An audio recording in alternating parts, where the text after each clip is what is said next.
हरे कृष्णा। आप सभी का दिन मंगलमय और शुभ हो। तो चलिए आज का अध्याय शुरू करते हैं। तो इससे पहले के अध्याय में आपने जाना था कि किस प्रकार देवर्षि नारद ने नारद मुनि से उस व्रत के बारे में जानना चाहा, जिसे एक समय भगवान शिव ने देवी पार्वती से करने के लिए कहा था। उस व्रत का नाम है पुण्यकर। श्री नारायण मुनि कहते हैं कि हे नारद, पुण्यकर का विधान सुनकर देवी पार्वती जी का मन बहुत प्रसन्न हो गया। फिर उन्होंने व्रत की संपूर्ण विधि के विषय में प्रश्न किया। देवी पार्वती बोली, हे नाथ, आप वेद बताओं में श्रेष्ठ, करुणा के सागर और परम हैं। हे दीन बंधु, कृपा करके इस व्रत का सारा विधान मुझे बताइए। प्रभु, कौन कौन से द्रव्य और फल इस व्रत में उपयोगी होते हैं? इसका समय क्या है और किस नियम का पालन करना होता है? इसमें आहार का अर्थात भोजन का क्या नियम है और इससे क्या फल मिलता है? यह सब मुझ विनम्र सेविका से वर्णन कीजिए। साथ ही एक उत्तम पुरोहित पुष्प एकत्रित करने के लिए, ब्राह्मण और सामग्री जुटाने के लिए नृप को भी नियुक्त कर दीजिए। इनके अलावा जो भी व्रत के लिए उपयोगी वस्तु हैं जिन्हें मैं नहीं जानती, वह सब कुछ एकत्रित करवा दीजिए, क्योंकि स्त्रियों के लिए तो स्वामी ही सब कुछ प्रदान करने वाला होता है। स्त्रियों की 3 अवस्थाएं होती हैं: कुमार, युवा, वृद्ध अवस्था में। वृद्ध अवस्था में पिता, युवा अवस्था में पत्नी, कुमार अवस्था में पिता, युवा अवस्था में पति और वृद्ध अवस्था में पुत्र हर प्रकार के पालन करने वाले होते हैं। प्राणनाथ, आप तो सर्वोत्तम और सर्वज्ञ हैं, सब कुछ जानते हैं, इसलिए अपने आत्मा की निवृत्ति का कारणभूत एक श्रेष्ठ पुत्र हो मुझे अवश्य ही प्रदान कीजिए। भगवान, यह तो मैंने अपनी जानकारी के अनुरूप आप जैसे महात्मा से निवेदन किया है। आप तो सभी के आंतरिक अभिप्राय के ज्ञाता हैं और परम ज्ञानी हैं। भला मैं आपको क्या समझा सकती हूँ? ऐसा कहकर पार्वती जी ने बड़े प्रेम से अपने पतिदेव के चरणों में अपना माथा झुका दिया। तब कृपा सिंधु भगवान शिव कहने को तत्पर हुए। भगवान कहने लगे, हे देवी, मैं इस व्रत की विधि, नियम, फल, व्रत में उपयोगी द्रव्य, फलों का वर्णन करता हूँ। सुनो। इस व्रत के लिए मैं कल पुष्प लाने के लिए 100 शुद्ध ब्राह्मणों को, सामग्री जुटाने के लिए 100 वृत्तियों को और बहुसंख्य दासपाल्य समान हैं उनकी नियुक्ति करता हूँ। तुम इस सभी को ग्रहण करो। देवी, शुद्धि समय आने पर परम नियम पूर्वक व्रत का अनुष्ठान करना चाहिए। प्रिय माघ मास की शुक्ल पक्ष की त्रयोदशी के दिन इस व्रत का शुभारंभ होता है।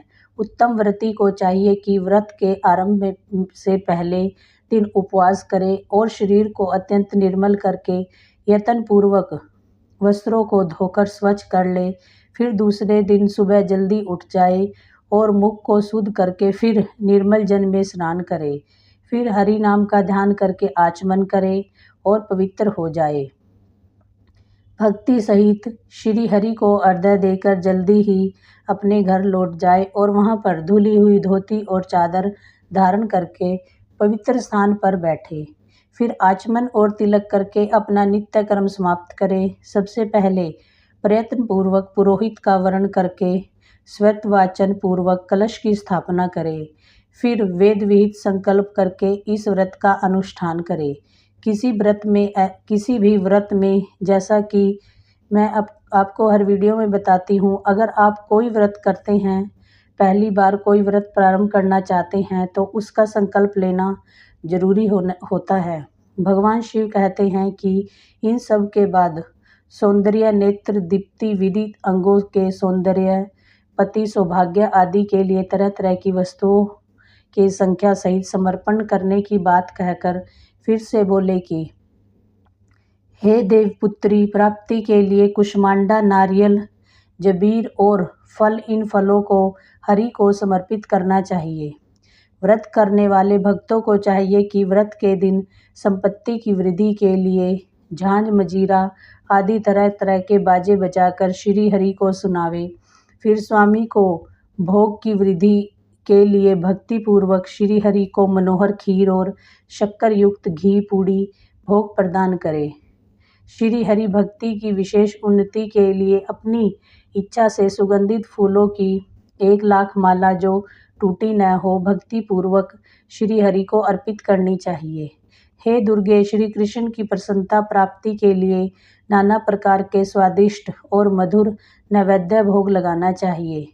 हे सुव्रते, इस व्रत में श्री कृष्ण को प्रसन्न करने के लिए भक्ति सहित तुलसी दल से संयुक्त तरह तरह के फूल निवेदित करने चाहिए।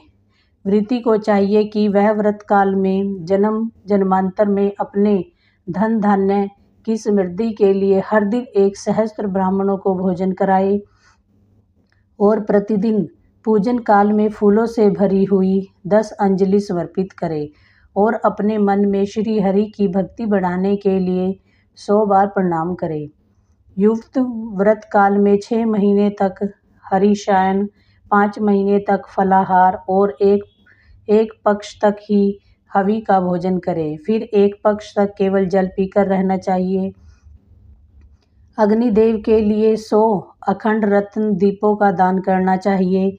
रात में कुश का आसन बिछाकर उसके ऊपर जागरण करना चाहिए और देवी इस प्रकार व्रत के भली पूरक होने पर फिर उद्यापन करना चाहिए।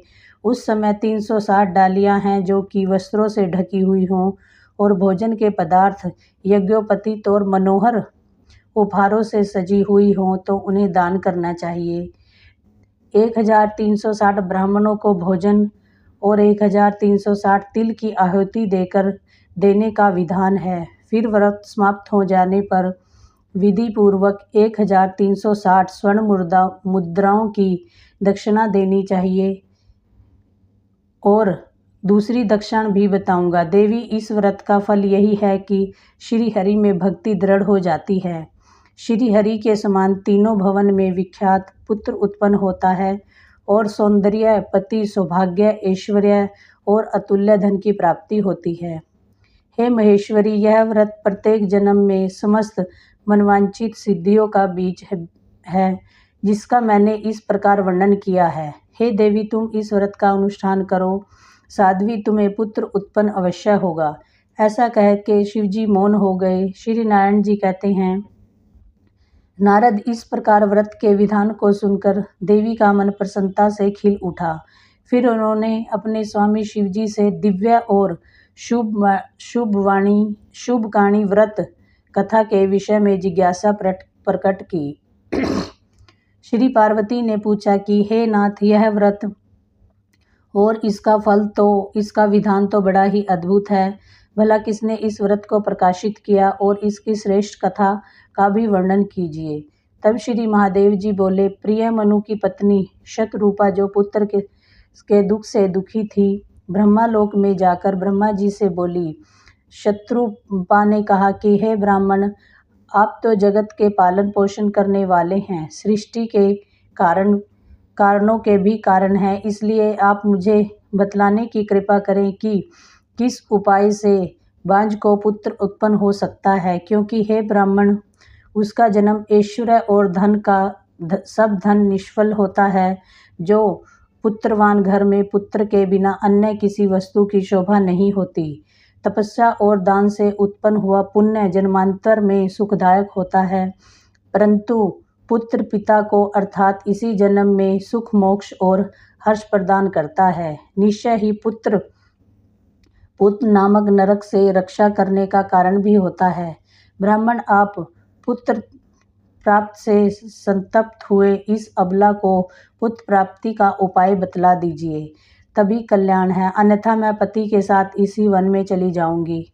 आप प्रजा को धारण करने वाली पृथ्वी, धन, ऐश्वर्य, राज आदि ग्रहण कीजिए, क्योंकि हे तात, हम दोनों पुत्रहीन को पुत्र के बिना यहाँ कोई मतलब नहीं है।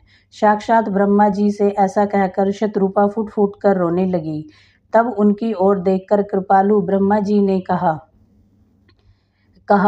हे शतरूपा, जो समस्त ऐश्वर्यों का कारण रूप तथा सभी मनोहर को देने वाला है और शुभ कारक है, उस सुखदायी पुत्र प्राप्त का उपाय का वर्णन सुनो। सुवत्र माघ मास के शुक्ल पक्ष की त्रयोदशी तिथि के दिन शुद्ध काल में सर्वस्व प्रदान करने वाले श्री कृष्ण की आराधना करके इस उत्तम व्रत का अनुष्ठान करना चाहिए। करण शाखा में इस व्रत का वर्णन किया गया है और इसे पूरे साल तक करना चाहिए। यह सारी अभीष्ट सिद्धियों का प्रदाता है और सभी विघ्नों का नाश करने वाला है। व्रत के दिनों में वेदोक्त द्रव्य का दान करना चाहिए। सुबह तुम इस व्रत का अनुष्ठान करके विष्णु जी के समान प्रकर्मी पुत्र को प्राप्त करो। ब्रह्मा जी का कथन सुनकर शतरूपा ने इस उत्तम व्रत का अनुष्ठान किया, जिससे उन्हें प्रेव्रत और उन्पाद नामक 2 मनोहर पुत्र प्राप्त हुए। देवहूति ने इस पुण्यक्रोप नामक पुत्र प्राप्त किया, जो सब में श्रेष्ठ सिद्ध और नारायण के अंश से प्रकट हुए। ये शुभ लक्षणा अरुंधति ने इस व्रत को करके शक्ति को पुत्र रूप में प्राप्त किया। शक्ति पत्नी को इस व्रत के पालन से पराशर नाम पुत्र की प्राप्ति हुई। अदिति ने इस व्रत का अनुष्ठान करके वामन नाम पुत्र प्राप्त किया। ऐश्वर्यशालिनी सची ने इस व्रत को करके जयंत नामक पुत्र को जन्म दिया। इस व्रत को करने से उन्मादपाद की पत्नी ने ध्रुव को और कुबेर की पत्नी ने नल कुबेर को पुत्र रूप में प्राप्त किया। इस उत्तम व्रत के पालन से सूर्य पत्नी को मनु और अत्रि पत्नी को चंद्रमा पुत्र रूप में मिले। अंगिरा की पत्नी भी इसी उत्तम व्रत का अनुष्ठान किया, जिसके प्रभाव से उनके पुत्र बृहस्पति हुए, जो देवता के आचार्य कहलाते हैं।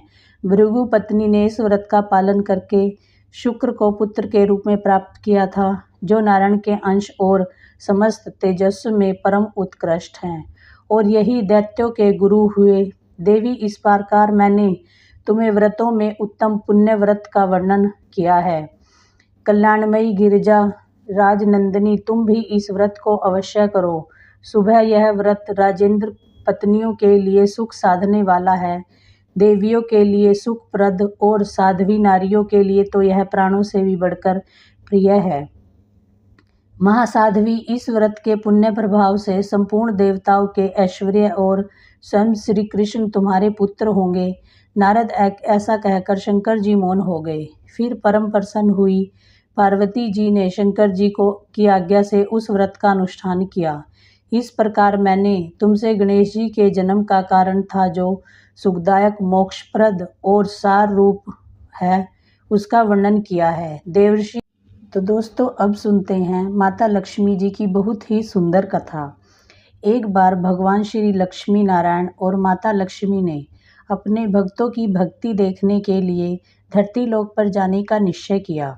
बस फिर क्या था, भगवान लक्ष्मी नारायण ने तो एक वृद्ध पुरुष का रूप धारण कर लिया और माता लक्ष्मी ने अत्यंत दीन वृद्धा स्त्री का रूप धारण कर लिया, और भगवान लक्ष्मी नारायण और माता लक्ष्मी इसी रूप में धरती लोक पर आ गए। एक नगर में एक धनी सेठ के द्वार पर जाकर उन्होंने दरवाजा खटखटाया। दरवाजा खोलकर सेठ ने देखा कि उसके द्वार पर तो कीचड़ मिट्टी से सने हुए 2 अत्यंत स्त्री और पुरुष खड़े हुए हैं। तो वह क्रोध करके उन पर बिगड़ता हुआ बोला, अरे कीचड़ मिट्टी से सने पाँव से तुमने मेरे सारे आंगन की मिट्टी फैला दी, चलो यहाँ से जाओ। तब दोनों हाथ जोड़कर सेठ जी से कहने लगे कि इतनी रात में हम दोनों कहाँ जाएं। वृद्धा जो माता लक्ष्मी थी, सेठ ने उसे गिड़गिड़ाकर कहने लगी, सेठ जी, ठंड के मारे हमारे प्राण निकल रहे हैं, रात भर ठहरने को थोड़ी जगह दे दो। लेकिन सेठ जी ने तो द्वार बंद कर दिया। उन दोनों को प्रकाश में सेठ जी के महल के पास एक टूटा फूटा सा घर दिखाई पड़ा। उस टूटे से घर के द्वार के दिए की प्रकाश के मध्यम सी लौ दिखाई पड़ रही थी। तब भगवान श्री विष्णु ने, जो कि एक बूढ़े का रूप धारण किए हुए थे, और माता लक्ष्मी ने कहा कि जाओ उस घर में आश्रय मांग कर देखते हैं। तब माता लक्ष्मी ने कहा, जब इतने बड़े सेठ के यहाँ कोई स्थान नहीं मिला, भला वह कंगाल निर्धन क्या ही देगा। अगर ठहरने की जगह मिल भी गई तो रात भर बिना ओढ़े बिछाने इस फटे भीगे कपड़ों में ही हमारे प्राण निकल जाएंगे। तब भगवान लक्ष्मी नारायण बोले कि कुछ भी हो, मुझे तो अब बिल्कुल नहीं चला जाता। ऐसा कहते हैं कि उन्होंने थोड़ा आगे बढ़कर उस टूटे-फूटे द्वार को खटखटाया। दूसरे ही क्षण हाथ में दिया लिए हुए, मटमैली साड़ी पहने एक कमज़ोर-सी स्त्री ने द्वार खोला और दोनों की दशा देखते हुए ही करुणा भरे स्वर में बोली, हाय आप उस लोग अंधेरी रात में कहाँ भटक रहे हैं? आइए आइए भीतर आ जाइए। और उन्हें सहारा देकर वह अपने घर के भीतर में ले गई और छोटी सी कोठड़ी में 2 टूटी-फूटी चारपाई पड़ी थी। उन्हीं में से एक को खाली करके वह स्त्री उन दोनों वृद्ध स्त्री पुरुष को बैठने के लिए कहने लगी। दोनों के कपड़ों से पानी टपक कर कोठरी गीली हो गई, किंतु स्त्री ने बिल्कुल भी परवाह नहीं की, बल्कि जल्दी-जल्दी अंगीठी में आग सुलगाकर उन दोनों वृद्ध स्त्री पुरुष को ताप के लिए कहा। फिर अंदर से दो पुराने धुले साफ कपड़े लाकर उन दोनों को देती हुई बोली, बाबा माता जी, आप लोग अपने भीगे कपड़े उतार कर इन्हें लपेट लो। बाबा मैं क्या करूं, बहुत गरीब हूं ना, आज आपको बस इन्हीं 2 कपड़ों में गुजर करनी होगी। आपके कपड़े मैं निचोड़ कर फैला दूंगी, जब तक सूख जाएंगे तब आप इन्हें पहन लेना। उन्हें कपड़े बदलवा कर वह अपने आंगन में गई और 2 पीतल की छोटी-छोटी थालियों में बथुए का साग और बाजरे की रोटी रखकर लेकर आई और बड़े प्रेम से, माताजी यह लीजिए, भोजन लीजिए, आज मेरे घर में यही भगवान का प्रसाद है। लेकिन माताजी मुझे बहुत दुख हो रहा है कि ना तो मेरे घर में घी है, ना ही दूध है और ना ही चीनी है। आपको बस यही सूखा भोजन करना होगा। तब वह वृद्धा स्त्री बोली, कोई बात नहीं बेटी, हमें तो भोजन बड़ा स्वादिष्ट लगा। वे दोनों खाते हुए बोले, थोड़ी देर में उस स्त्री का पति भी आ गया। वह बेचारा काम की तलाश में दिन भर भटक कर अपने घर पर थका मारा लौटा था। पत्नी ने अतिथियों को भोजन खिला देने के बाद चुपके से द्वार पर अपने पति को सारी बात बतला दी। उसका पति सुनकर बड़ा प्रसन्न हुआ। फिर दोनों ने अपने बिछौने पर दोनों वृद्ध को सुलाया और उन्हें चारपाई दे दी। खुद दोनों एक फटा टाट ओढ़कर धरती पर ही लेट गए। प्रातःकाल होते ही जब बारिश बंद हो गई और वे दोनों वृद्ध स्त्री पुरुष जाने लगे, तब स्त्री ने उन्हें हाथ जोड़कर सूरज निकलने तक रोककर घर में जो कुछ चने पड़े हुए थे उन्हें पीसकर आटा गूंधा और रोटी बनाई और उनके रास्ते के लिए खाने के लिए बांध दी और बोली, माता जी हम बहुत निर्धन हैं, इसी में जैसी सेवा करनी चाहिए थी वैसी तो मैं बिल्कुल भी न कर पाई। आशा है आप हमें क्षमा कर देंगे। बूढ़ी औरत अर्थात माता लक्ष्मी ने उत्तर दिया, बेटी हम गरीबों की जो सेवा तुमने की है उसका फल तुम्हें भगवान अवश्य ही देंगे। आज जो भी तो चीज को छुएगी वह दिन भर खाली नहीं होगी। ऐसा कहकर वृद्ध रूपधारी भगवान लक्ष्मी नारायण और माता लक्ष्मी जी वहां से चले गए। अब वह स्त्री अपने बथुए की हांडी को साफ करने की याद आई। रसोई में जाकर जैसे ही उसने हांडी उठाई तो उसकी आंखें आश्चर्य से खुली की खुली रह गई। उस हांडी में अशर्फियां भरी हुई थी। अब जो उसने उलट कर रखा तो वह दोबारा फिर से भर गई। जैसे ही उस स्त्री ने अशर्फियों की हांडी को निकालकर एक तरफ रखती, वह हांडी दोबारा अशर्फियों से भर जाती। ऐसा करते करते दिन भर में उसकी कोठरी अशर्फियों से भर गई। बस फिर तो उसके पति ने उन अशर्फियों को बेचकर एक बढ़िया सा घर ले लिया और एक कपड़े की दुकान खोल ली, घोड़ा गाड़ी खरीद लिए। अब बड़े सुख में रहने लगे। उधर उस सेठ को जब यह पता चला कि उसके निर्धन पड़ोसी एक रात में ही अमीर हो गए हैं, तो उसने उस स्त्री और उसके पति को बुलाकर सारी बातें पूछी। बड़ी भोली पत्नी थी, उसने सरलता से सारी बात सेठ को बता दी। अब तो सेठ को रात की चिंता रहने लगी कि किस प्रकार करामाती वृद्ध स्त्री और पुरुष मिल जाएं, वे भी उसके घर भरकर अशर्फियां प्राप्त कर लें। भगवान तो सब लोगों के मन की बात जानते ही हैं। एक रात जब बहुत जोर से बारिश हो रही थी तो ओले भी पड़ रहे थे, तब वही वृद्ध पुरुष यानी कि माता लक्ष्मी और भगवान नारायण उसी सेठ के द्वार पर पहुंच गए। दरवाजा खटखटाने लगे। खटखटाते हट सुनते ही सेठ ने बिजली के प्रकाश से झांक कर उन दोनों को पहचान लिया और जल्दी जल्दी सेठानी को उन्हें लाने के लिए भेजा। बिजली बुझाकर एक दिया हाथ में लेकर सेठानी बाहर आई और झूठी ममता दिखाकर बोली, हाय हाय बाबा, तुम कहाँ भटक रहे हो, आओ अंदर आ जाओ। फिर घर की सबसे टूटी फूटी चारपाई पर उन्हें बिठा दिया और घर में बहुत सारे गर्म कपड़े होते हुए भी उनके लिए जानबूझकर 2 फटे पुराने वस्त्र लेकर आई और बोली, बाबा घर में इस समय यही है। फिर उसने बिना पूछे ही घर के सबसे घिसी पुरानी थालियां और बथुए का साग और बाजरे की रोटी में ओढ़ने ले आई और ओढ़ने के लिए 2 फटे कंबल कहीं से मांग कर दे दिए। फिर सेठ सेठानी भी उसी कमरे में गद्दा बिछाकर धरती पर लेट गए। सुबह अंधेरा होते ही जब दोनों वृद्ध स्त्री वहां से जाने लगे तो सेठानी ने चने पीसकर रोटी बनाई और उनके लिए बांध दी और बोली, माता, हम बड़े दरिद्र हैं, आपकी बिल्कुल सेवा नहीं कर पाए, आशा है कि आप हमें क्षमा कर देंगी। तब वृद्धा रूपी माता लक्ष्मी ने कहा, बेटी, जैसी सेवा तूने की उसका फल तुझे भगवान अवश्य ही देंगे। आज से तू जिस काम को अपने हाथ में लेगी, दिन भर वह समाप्त नहीं होगा। उन लोगों के जाते ही सेठानी में झगड़ा हो गया और सेठ चाहता था कि बथुए की हांडी मैं खोलूं और सेठानी चाहती थी मैं खोलूं। अंत में दोनों ने एक साथ हांडी पकड़ी और अपनी अपनी तरफ खींचने लगे तो छीना झपटी में हांडी टूट गई और कमरे में बथुआ ही बथुआ बिखर गया। सेठानी झाड़ू लेकर कमरा धोने लगी। जब वह कमरा साफ करती, तुरंत ही कमरे में बहुत सारा बथुआ फिर से बिखर जाता। सुबह से शाम हो गई सेठानी के हाथ में झाड़ू लेकर कमरा साफ करते करते। इसलिए सच ही कहा है किसी ने, जैसी नियत होती है भगवान उसे वैसा ही फल देते हैं। प्रेम से बोलिए श्री लक्ष्मी नारायण की जय। दोस्तों, अगर आपको यह कथा अच्छी लगी तो वीडियो को लाइक और चैनल को सब्सक्राइब करें। धन्यवाद।